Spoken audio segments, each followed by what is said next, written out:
Gangs of Wasseypur film तो आपने देखा होगा कैसे पार्ट 1 और पार्ट 2 में पूरी कहानी बताई गई, लेकिन गैंग्स ऑफ वासेपुर फिल्म वाला और असल में वासेपुर काफी अलग है और पूरा दृश्य ही बदला हुआ आपको दिखेगा। स्टार्टिंग में अगर बात कर ले तो फिल्म में दिखाया गया है कि सुल्ताना डाकू जो था वो अनाज लूटता था। जो ट्रेन वहां से क्रॉस करती थी उसे टारगेट करता था और उस अनाज को कब्जे में ले लेता था। लेकिन अगर स्थानीय लोगों के मुताबिक माने तो कभी भी प्रिंस खान या फहीम खान का कोई भी पूर्वज अनाज को कभी नहीं लूटता था। ये लोगों का मेन काम था लोहा को काटना और फिर उसे बेच देना, क्योंकि रेलवे लाइन उस इलाके से गुजरी और रेलवे का बड़ा ही नेटवर्क पूरे धनबाद इलाके में था। तो ऐसे में जो पुराने सामान थे रेलवे के उस पर इनका सीधे तौर पर निशाना रहता था और फहीम खान जो था वो रेलवे का लोहा ही बेचा करता था। फिलहाल फहीम खान की कहानी अगर देखें तो फिल्म से अलग है, क्योंकि स्थानीय लोग नाम ना बताने की शर्त पर वह बताते हैं कि फिल्म में जैसा दिखाया गया है वासेपुर को उससे काफी अलग है। फिल्मों में कई चीजें हैं जो तथ्यों से परे है, उसकी जानकारी स्थानीय लोगों को भी नहीं है कि ऐसा कब हुआ था। लेकिन अब जिस तरह से फहीम खान का नाम काफी सुर्खियों में रहा, फिर प्रिंस खान आता है, लेकिन अब जो आतंकी कनेक्शन जुड़ा है तो यह पूरी कहानी आपको बताएंगे कि कैसे गैंग्स ऑफ वासेपुर जो बॉलीवुड तक अपना धमाल मचा चुका है, इसकी सच्चाई क्या थी और कैसे घाघीडीह जेल से लेकर दुबई और फिर आतंकी यानी यरूशलेम से पूरा कनेक्शन जुड़ा हुआ सामने आया है। तो चलिए इसकी शुरुआत करते हैं। तो गैंग्स ऑफ वासेपुर और गैंग्स ऑफ वासेपुर 2 कहानी काफी दिलचस्प थी। फिल्म भी हिट हुई कि कैसे पूरी कहानी को दर्शाया गया और एक जिस तरह से बिहार और झारखंड के लोग रहते हैं, जिस भाषा में बात करते हैं, जैसा गैंग वार होता था वह तमाम चीजों को दिखाया गया। लेकिन कई तथ्य इसमें उलट थे। तो यह बात कहें तो गलत नहीं होगा कि फिल्म वाला वासेपुर और असल जिंदगी वाला वासेपुर में काफी अलग अंतर है। तो सबसे पहले बात करें फहीम खान की, जो डॉन के नाम से मशहूर था और इसका आतंक और इसका वर्चस्व पूरे कोयलांचल में चलता था। तो फहीम खान धीरे धीरे जैसे जैसे उम्र के पड़ाव में पहुंचा, इसका गैंग कमजोर होता चला गया और अब जमशेदपुर के घाघीडीह जेल में पिछले लंबे समय से बंद है। ऐसे में जब फहीम खान जेल गया, इस पर हावी इसका ही भांजा प्रिंस खान हो गया और प्रिंस खान दुबई में रहकर पूरे गैंग को चलाता है और धनबाद में अपना आतंक मचाता है। तो जिस तरह से देखे तो प्रिंस खान फहीम पर भारी पड़ा, तो वैसे ही फहीम खान का इस इलाके से वर्चस्व खसकता चला गया और अब फहीम खान सिर्फ कहे तो नाम कहे उस तरह से इनके गैंग का आतंक या इनका गैंग इस इलाके में सक्रिय नहीं दिखता। फिलहाल तो प्रिंस खान ही पूरे धनबाद में जो है वो सक्रिय दिखता है, खासकर कोयला से जुड़े कारोबार की बात कर ले या अन्य टेंडर से जुड़े।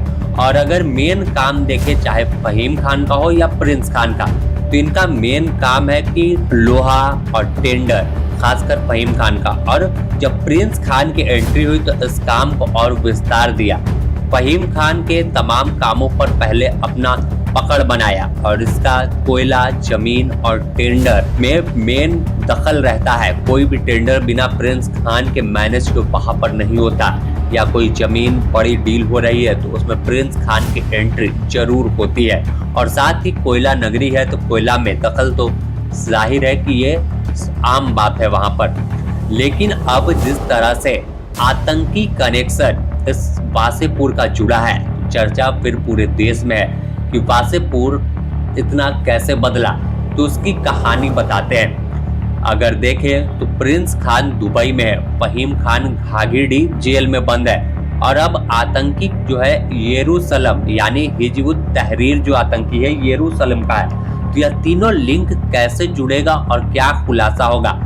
फिलहाल तो एटीएस तमाम 5 लोगों को हिरासत में लेकर गिरफ्तार करने के बाद उनसे पूछताछ कर रही है। 4 को धनबाद से उठाया गया है, जिसमें एक महिला और एक कोडरमा से, जिसकी अब तक पुष्टि नहीं की गई है। अगर देखें तो जो महिला गिरफ्तार हुई है शबनम परवीन, उसका ससुराल गोविंदपुर बताया जाता है। इसके अलावा अयान जो उसका हस्बैंड है वो भी गिरफ्तार हुआ है, और फिर गुलफाम हसन और शहजाद आलम। तो यह 4 ऐसे नाम हैं जिनकी उम्र 20 और 21 साल बताई गई है, जो वासेपुर में रहते थे। और स्थानीय लोग बताते हैं कि ये लोग घर से बहुत कम निकलते थे, बिना फजूल का कहीं खड़े और बैठे नहीं दिखते थे। ऐसे में अब सवाल है कि आखिर इनका लिंक कैसे आतंकी संगठन से जुड़ा और क्या पूरा मामला था। तो अगर बात करें तो बताया जाता है कि सोशल मीडिया जो आज के दौर में बहुत ही अहम कड़ी निभा रहा है, उसका गलत इस्तेमाल भी होता है और सही भी। तो गलत इस्तेमाल में ये इस तरह फंसे कि कुछ लोगों ने इन्हें कांटेक्ट किया, उसके बाद इनका माइंड वॉश किया कि किस तरह से देश में खिलाफत और दुनिया में खिलाफत लाएंगे, शरीयत कानून लागू कराएंगे, इस्लाम का जो कानून है वो पूरे जगह चालू लागू हो जाएगा। तो इसमें तमाम युवाओं का सहयोग चाहिए। धीरे धीरे माइंड वॉश हुआ और फिर तमाम लोग जुड़ते चले गए। इसमें अयान की बात कर ले, शहजाद की बात करें, गुलफाम हसन की बात कर ले या शबनम परवीन की, तो जो अयान और शबनम है ये तो पति पत्नी है। इसके अलावा अयान के अलावा गुलफाम हसन और शहजाद आलम, इनकी भी उम्र काफ़ी कम थी। और जैसे ही कुछ लोग थे जो सोशल मीडिया के जरिए इन्हें प्रेरित कर रहे थे कि कैसे इस्लाम का कब्जा पूरे दुनिया में होगा, कैसे इस्लाम का परचम लहराना है, तो उसके बाद इनका भी माइंड डाइवर्ट हुआ और उसके बाद ये लोग हिजब उत तहरीर आतंकी संगठन से जुड़ गए और फिर खुद ये सोशल मीडिया के जरिए आगे प्रचार करने लगे कि इस संगठन से जुड़िए। लेकिन अभी मेन कड़ी कहे तो कौन है, इसकी तलाश एटीएस कर रहा है कि जिन इन 4 लोगों को जोड़ा वो कौन है, क्या विदेश में बैठा है या देश में बैठा है। और संभावना है कि जब एनआईए इन तमाम लोगों को रिमांड पर लेगी तो खुलासा बड़ा होने वाला है कि आखिर और कितने कनेक्शन झारखंड में इस तरह से गैंग्स ऑफ वासेपुर से टेरर ऑफ वासेपुर बना यह इलाका, आखिर और कितने संदिग्ध इस इलाके में मौजूद है और कितने लोगों से कांटेक्ट अयान, शहजाद, गुलफाम और शबनम में किया था। क्या कोई और महिला भी इस पूरे गैंग में शामिल है? तमाम तहकीकात जब होगी तो खुलासा बड़ा होगा।